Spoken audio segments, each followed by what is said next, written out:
When it comes to Christmas, we have a set idea of what it should look like. In fact, if anyone wants to beatbox, maybe, Tim, that was that little thing that you did at the start. Maybe you should teach the rest of us and we can go door knocking and just... By the way, beatboxing actually isn't that hard. Chill. Yes. 3 words, all right? Boots and cats. And you just repeat it. Boots and cats and boots and cats and boots and cats. I won't quit my day job. Our Christmas message today, for the next 20 minutes, you might go home today and you might go, I went to Wantirna church today. What did the pastor talk about for the 20 minutes during the Christmas message? Well, he taught us how to beatbox, sort of. But what is Christmas really all about?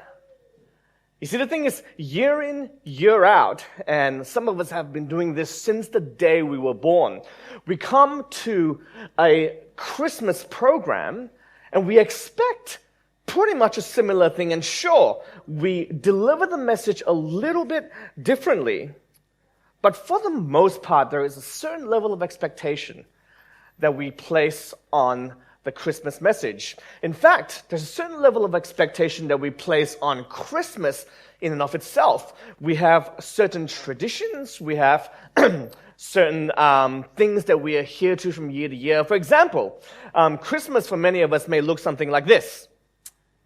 Well, this is a photo I got off, it's an American photo. It's got the fireplace. I showed this last year, actually. I like this photo. And some of you are thinking, yeah, it's summer, we don't need a fireplace. Just wait a couple of hours, you probably need that. So we have the Christmas tree, we have the stockings, we have all that stuff, and it's a nice, cozy place. But beyond just these trees, Christmas trees and all that stuff, we have family. We have gifts. We have a time when we get together, and Christmas shopping is one of those things that you do in the lead up to it, and kids are excited. And there is actually one traditional part of Christmas that I wouldn't mind doing, so to speak, that I actually really enjoy, and it's... Yes, maybe I'm the only one who isn't enthusiastic and excited about that. There's the food. So those are the... the standard parts of Christmas. Now, nothing wrong with that. Nothing wrong with tradition. Nothing wrong with, say, making sure you book in Road to Bethlehem next year because of how much fun we have. Yes, we did. And just hearing the powerful message of Christmas. Nothing wrong with that. But here's the thing, though. If you truly think about it, the first Christmas ever was, as you have seen so eloquently presented by the kids, it was unexpected. Why? It is the story of a king. Now think about this. Not just anyone, not just any baby boy, but the king of the universe who has come down to earth to die for you and to die for me because of how much he loves us. The Bible says this in Matthew.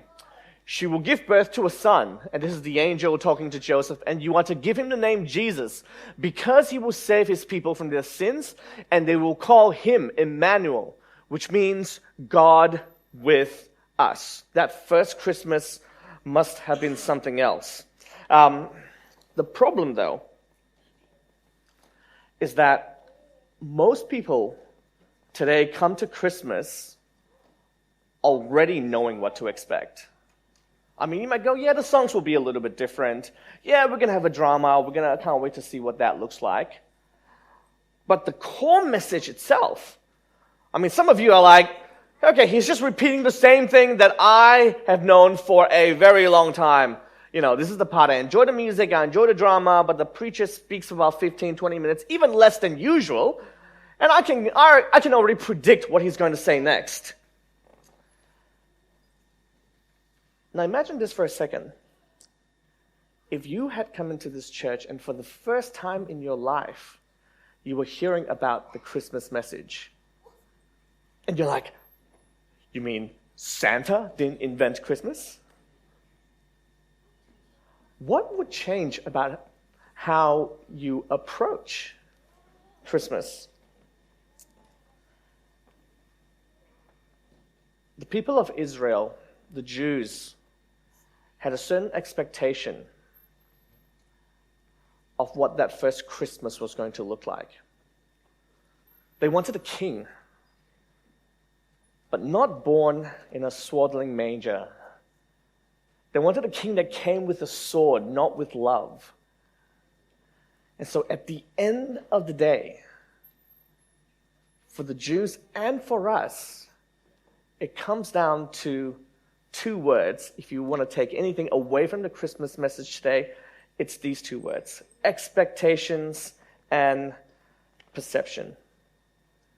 You see, even though the Bible was very clear that when the Messiah was going to come, the Jews saw that, didn't like it, dismissed anything they didn't like, dismissed anything that did not fit into the expectations, and that, in turn, shifted and changed their perception. So they rejected all of that. And some of you are thinking, how does that apply to me today? Well, here's the thing, though. Expectations actually set the stage for your perception, which in turn sets the stage for reality. What do I mean? Let me illustrate. I've used this illustration before because, in fact, a couple of things I'm going to use today, some of you will find familiar. This is called and I'm going to have a look because I'm going to mess it up, the checker-shadow illusion by Edward Adelson. So he's a professor of vision science at MIT, and in 1995, he came up with this. It's in this field called psychophysics. This is an optical illusion. Now, what is the illusion, you say? And the illusion is this: that and that are the same color. Some of you are like, yeah, I know. Maybe he rigged it this time. Those two are the same color. I can prove it to you, all right? So here's what it looks like. Are they the same color to you now? Okay. You're like, it's just computer graphics, right? All right. The best way, the easiest way, is to focus just on B. All right? Just focus on that. And I'm going to bring up those two bars. Just focus on that. Don't change. Here we go. All right. Now focus on A.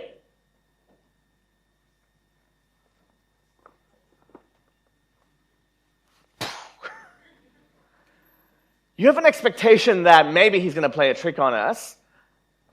But check out this video. It's got a little funky music at the end, just to actually illustrate just a little bit more on what I'm talking about, okay? Have a look.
I want you to listen to Adelson's explanation. The visual system needs to determine the color of objects in this world. In this case, the problem is to determine the gray shade of the checks on the floor. Just measuring the light coming from a surface, the luminance, is not enough. A car shadow will dim a surface so that a white surface in shadow may be reflecting less light than a black surface in full light. The visual system uses several tricks to determine where the shadows are and how to compensate for them in order to determine the shade of gray paint that belongs to the surface. Get it? Good. All right, let's move on. The paintness of the checks is aided by the form of the X junctions formed by the four abutting checks. This type of junction is usually a signal that all the edges should be interpreted as changes in surface color rather than in terms of shadows or lighting. As with many so-called illusions, this effect really demonstrates the success rather than the failure of the visual system. Got it? All right. Notice what he says here, right? I didn't get any of that. But what I did get was this. He says, this effect really demonstrates the what? Success rather than the failure of the visual system. Now that's interesting because we expect to be able to tell the differences apart. And so when we are not able to, our eyesight, our vision has failed us. But Adelson makes an important comment. He says it actually demonstrates the success rather than the failure of the visual system. And he describes it this way. The visual system is not very good at being a physical light meter, but that is not its purpose. The important task is to break the image information down into meaningful components and thereby perceive the nature of the objects in view. So what Adelson is simply saying this. We expect the visual system to do something, and so when it doesn't, we think it has failed. But the truth of the matter is, that's actually not our visual system is for. So thereby, our expectations have then set the perception of reality. See, the Christmas message is actually not very, very complicated. There's no difficult, complex. It's Jesus came to die for us, and that's it. We accept He loves us. It's the gift, and we accept Him. That is the core of the Christmas message. What are you expecting? Well, I'm going to bring it all back together now. This message is actually so simple, I can do it in the next 5, 6, maybe 22 minutes. So, I'm going to illustrate with my favorite source of entertainment these days. It is the office of the President of the United States. I have been very amused by it. I use the office of the President of the United States probably too much in my illustrations, just because it's so amusing. But the funny thing is, maybe not so funny thing is, I had no material when this guy was a president. Well, some of you are like, yeah, of course you do. Well, I do, but it's a little bit different. When Obama was Obama was in the Oval Office, the White House, he was described as, presidential. I mean, he was the most powerful man in the world. Many people considered him to be that. And you would not get many arguments at all. But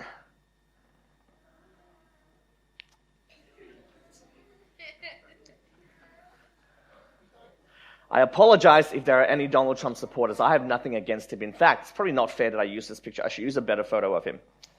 Sorry. There we go. Is that better? Now, what words would you use to describe Donald Trump? Don't shout it out, please. Just,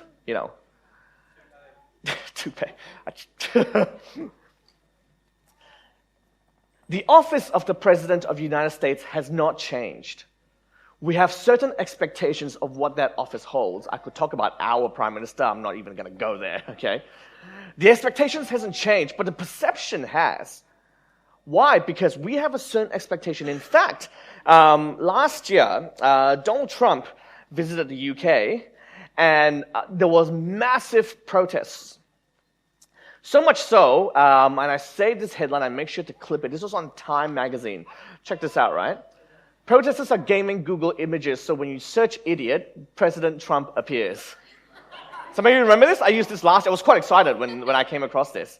So if you go to Google search, you can search images, and you can type in, if you type in car, cars will come out. If you type in giant ship will come out. If you type in idiot, for a few glorious days, I shouldn't say that. This is actually what happened. You typed in idiot,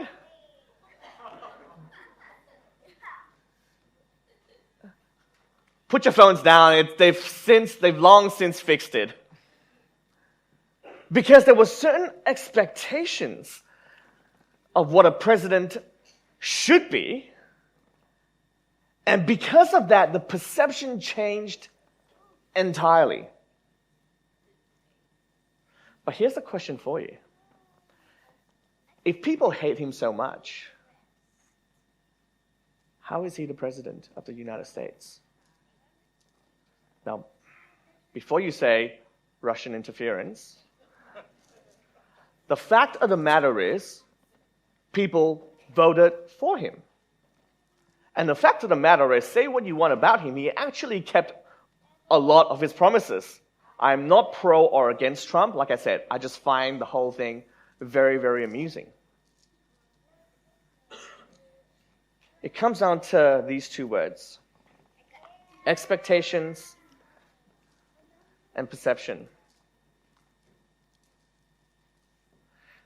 Christmas has been the same for 2,000 years.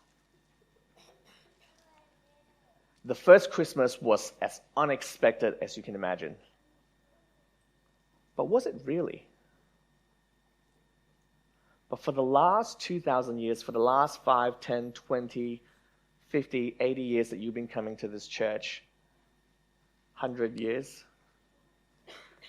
Christmas has remained the same. The message of Christmas is exactly the same. It is a story of a king who loves you and I so much that he came down to die for you and to die for me. In fact, if I want to go all the way back to the book of Genesis, it's probably longer than 2,000 years when the plan of salvation was conceived. The Christmas message hasn't changed, and we certainly have no intention of changing it. But here's what I'm hoping you can take away from our message today. That yes, we can't change the Christmas message, but what we can change is perhaps our expectations, our perception. That the Christmas that we experience, yes, there's the gifts, yes, there's the music, yes, there's the family, yes, there's the food. Maybe we need to expect a little bit more. Maybe we can look at the greatest gift that God has given to us, and maybe when it finally happens, our perception will change. Maybe we can expect God to seek us out because he already has. Maybe we can expect God to change us and transform us and to give us these wonderful experiences in ways that you and I have never experienced before. Maybe it's time to expect Christmas to be more than just those things that we normally do. Maybe it's time to expect the greatest gift of all to come into our hearts